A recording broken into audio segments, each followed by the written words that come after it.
परंपरा, प्रतिष्ठा, अनुशासन। कभी सोचा है कि ऐसा क्यों होता है कि बच्चे अपने माता पिता की तरह दिखते तो हैं पर उनकी हूबहू कार्बन कॉपी नहीं होते। आंखों का रंग माँ जैसा पर बालों का स्टाइल पापा जैसा। कुछ आदतें मिलती हैं तो कुछ बिल्कुल नहीं होती हैं। ये समानताओं और विभिन्नताओं का जो दिलचस्प खेल है ना, इसी को विज्ञान की भाषा में आनुवंशिकता यानी हेरेडिटी कहते हैं। हम आज एक साधु और वैज्ञानिक ग्रेगर मेंडल के साथ उनके बगीचे में चलेंगे और देखेंगे कि कैसे उन्होंने मटर के साधारण से पौधों से जीवन के सबसे गहरे रहस्य उजागर किए। हमारी कोशिश रहेगी कि हम समझें कि ये गुण, ये खासियतें एक पीढ़ी से दूसरी पीढ़ी तक सफर कैसे करती हैं। ये सोचना ही अपने आप में कमाल है कि जीवन की इतनी सारी विविधता, इतने सारे रंग रूप बस कुछ सरल से सिद्धांतों पर टिके हैं।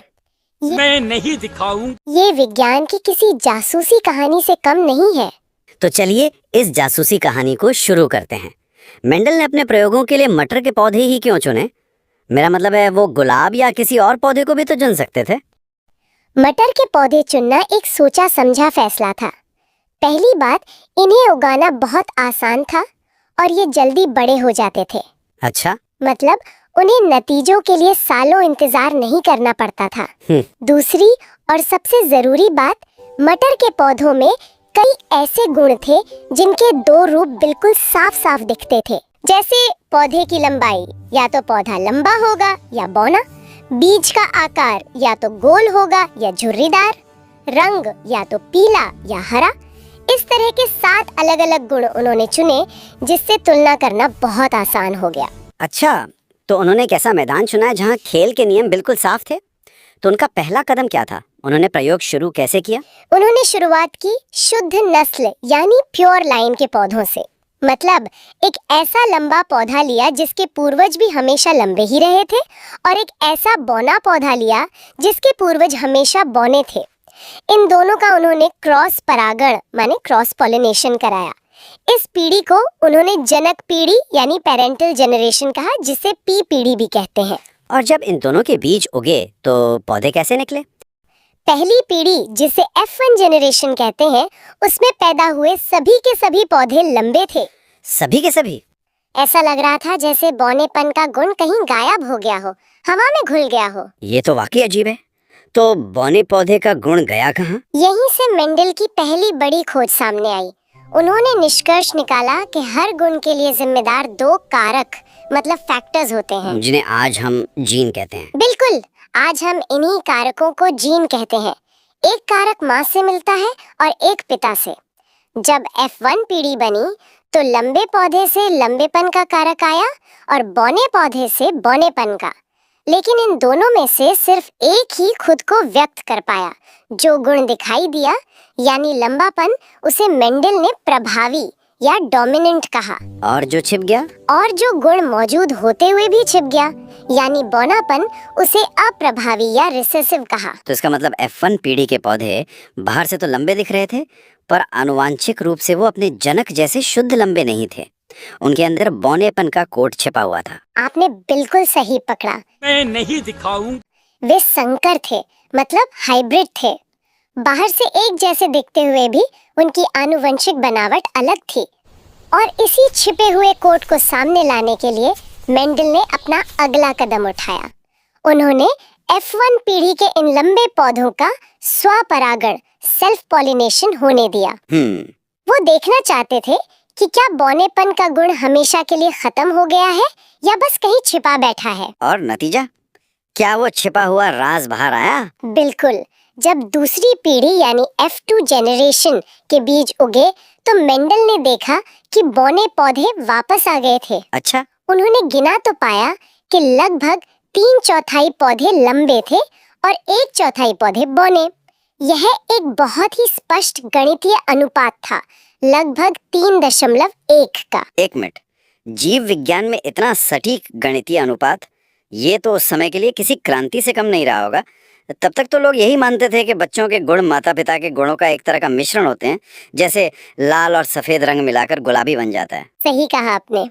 मेंडल ने साबित किया कि विरासत कोई मिश्रण नहीं है, बल्कि ये अलग अलग पैकेट या यूनिट में आती है। जो अपनी पहचान बनाए रखते हैं।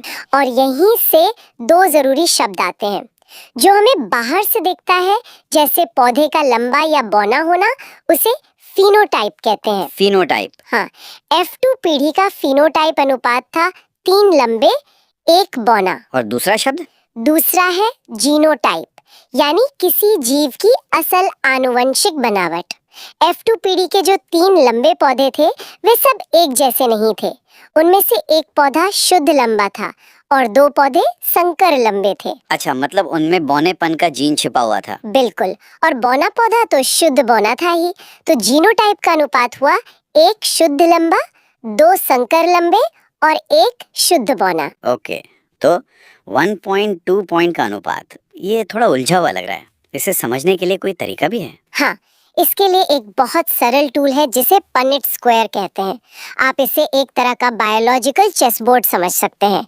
आप एक तरफ पिता से आने वाले संभावित जीन लिखते हैं और दूसरी तरफ माँ से आने वाले, और फिर बस खाली डिब्बों को भरकर देख लेते हैं कि बच्चों में कौन कौन से कॉम्बिनेशंस बन सकते हैं और उनकी संभावना क्या है। हाँ, ये एक तरह का संभाव्यता कैलकुलेटर है। ठीक है, तो एक गुण की कहानी तो समझ आ गई, पर असल जिंदगी में तो चीजें ज्यादा जटिल होती हैं। ऐसा तो नहीं होता कि सिर्फ एक ही गुण अगली पीढ़ी में जाता है। जब एक साथ कई गुण जा रहे हों तब क्या होता है? क्या वो एक दूसरे से उलझ जाते हैं? ये मेंडल के दिमाग में भी अगला सवाल था, और यहीं से उनका सबसे प्रसिद्ध प्रयोग सामने आया, जिसे द्विसंकर क्रॉस मतलब डाई हाइब्रिड क्रॉस कहते हैं। 2 गुणों वाला क्रॉस। हाँ, उन्होंने 2 गुणों को एक साथ लिया। उन्होंने एक ऐसा पौधा चुना जिसके बीज गोल और पीले थे, दोनों प्रभावी गुण, और इसका क्रॉस एक ऐसे पौधे से कराया जिसके बीज झुर्रीदार और हरे, दोनों अप्रभावी गुण। बिल्कुल। तो F1 पीढ़ी में क्या हुआ?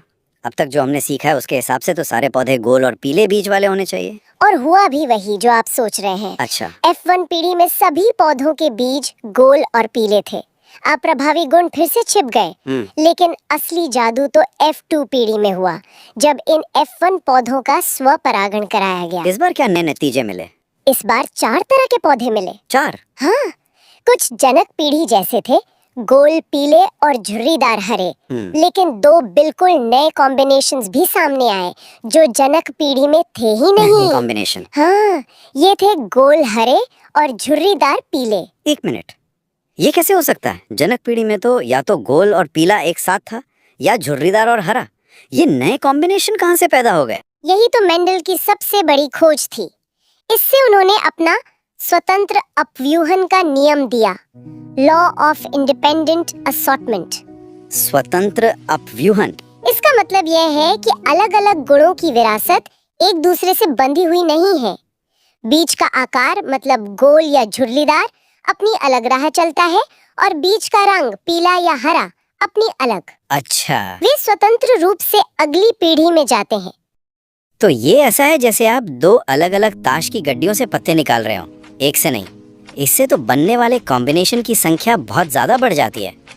शायद इसीलिए भाई बहनों में इतनी विविधता दिखती है। बिल्कुल, और यहाँ भी एक गणितीय अनुपात सामने आया, 9:3:3:1। 9 पौधे गोल पीले, 3 गोल हरे, 3 झुर्रीदार पीले और 1 झुर्रीदार हरा। ये अनुपात तभी संभव है जब दोनों गुण एक दूसरे से पूरी तरह आजाद होकर अगली पीढ़ी में जाएं। वे सब बहुत दिलचस्प है, पर हम बार बार इन कारकों या जीन की बात कर रहे हैं। मेंडल को तो ये पता नहीं था कि ये असल में हैं क्या, वो तो बस इनके असर को देख पा रहे थे।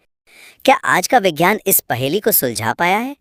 ये रहस्यमयी कारक आखिर किस चीज से बने हैं? हाँ, आज हम जानते हैं कि मेंडल के ये कारक असल में डीएनए का एक हिस्सा होते हैं।